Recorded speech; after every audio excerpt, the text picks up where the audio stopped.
हम सभी ईश्वर को प्रसन्न करने के लिए विशेष उपाय आजमाते हैं। इनमें भगवान की पूजा से लेकर आरती और कथा तक सभी अनुष्ठान शामिल होते हैं। सभी भक्त मंत्रों के जाप करके और विधि विधान से पूजा करके भगवान के प्रति श्रद्धा दिखाते हैं। इसी प्रकार सनातन धर्म में सत्यनारायण जी की पूजा का अपना अलग महत्व है।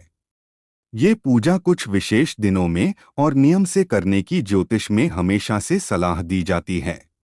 यह पूजा विशेष रूप से भगवान सत्यनारायण को समर्पित होती है।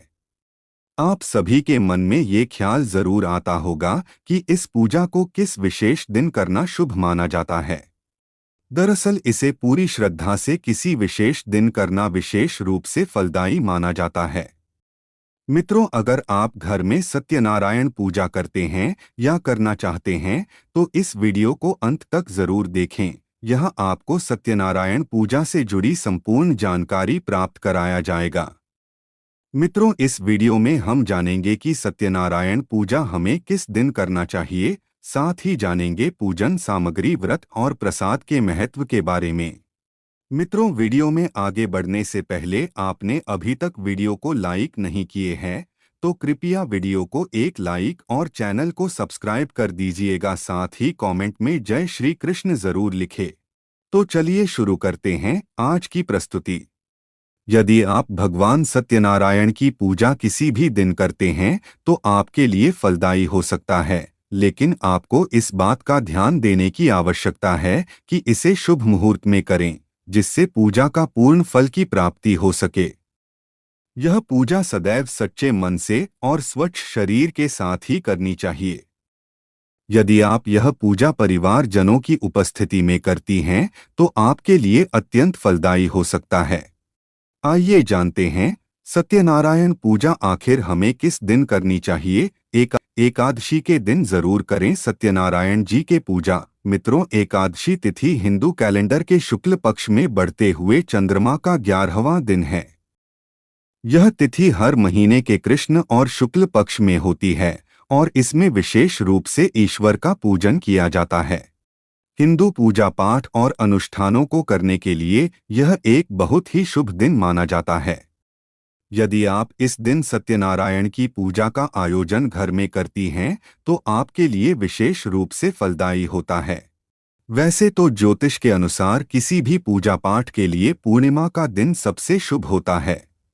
यह तिथि हर महीने में एक बार होती है और साल में 12 पूर्णिमा तिथियां पड़ती हैं। यदि आप किसी भी पूर्णिमा तिथि के दिन सत्यनारायण कथा और पूजा का आयोजन घर में करती हैं तो ये आपके लिए विशेष रूप से फलदायी माना जाता है। किसी भी धार्मिक अनुष्ठान के लिए भी यह एक बहुत ही शुभ दिन माना जाता है। इसके अलावा गुरुवार का दिन भी शुभ माना जाता है। गुरुवार के दिन को मुख्य रूप से विष्णु पूजन के लिए शुभ माना जाता है। इस दिन यदि आप विष्णु जी का पूजन विधि विधान से करती हैं तो जीवन में सदैव समृद्धि बनी रहती है।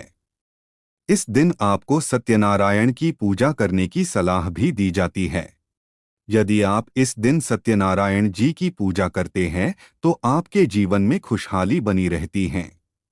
अगर आप घर में सत्यनारायण जी की पूजा करना चाहते हैं तो इन बातों का अवश्य ध्यान में रखनी चाहिए। घर पर सत्यनारायण पूजा करने के लिए रखें इन बातों का ध्यान। यदि आप घर में सत्यनारायण जी की पूजा का आयोजन करती हैं तो आपको घर की अच्छी तरह से सफाई करनी चाहिए। अपने घर की साफ सफाई करें और उसे फूलों और रंगोली से सजाएं।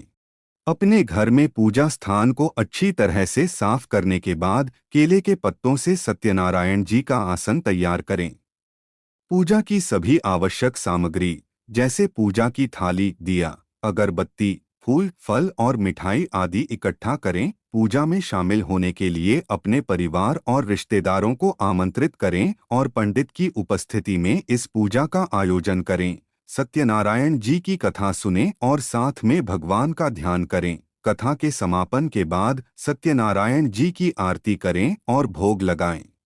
भोग में पंजीरी और पंचामृत चढ़ाएं और सभी को वितरित करने के बाद स्वयं भी प्रसाद ग्रहण करें।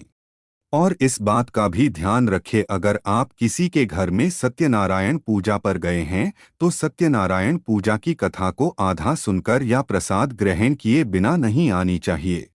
इससे अशुभ फल की प्राप्ति होती है। जो व्यक्ति प्रभु के प्रसाद ग्रहण किए बिना ही चले आते हैं या प्रसाद का अनादर करते हैं, वे व्यक्ति धीरे धीरे अपना सब कुछ खो देता है।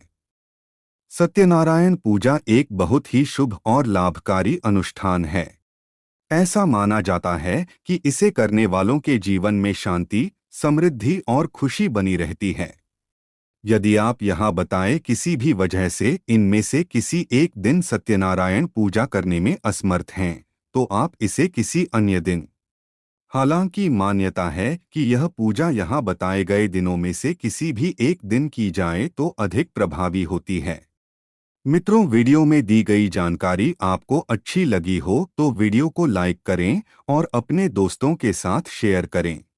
और हाँ, आपने अभी तक चैनल को सब्सक्राइब नहीं किए हैं तो कृपया चैनल को सब्सक्राइब कर दीजिएगा। वीडियो को अंत तक देखने के लिए आपको बहुत बहुत धन्यवाद।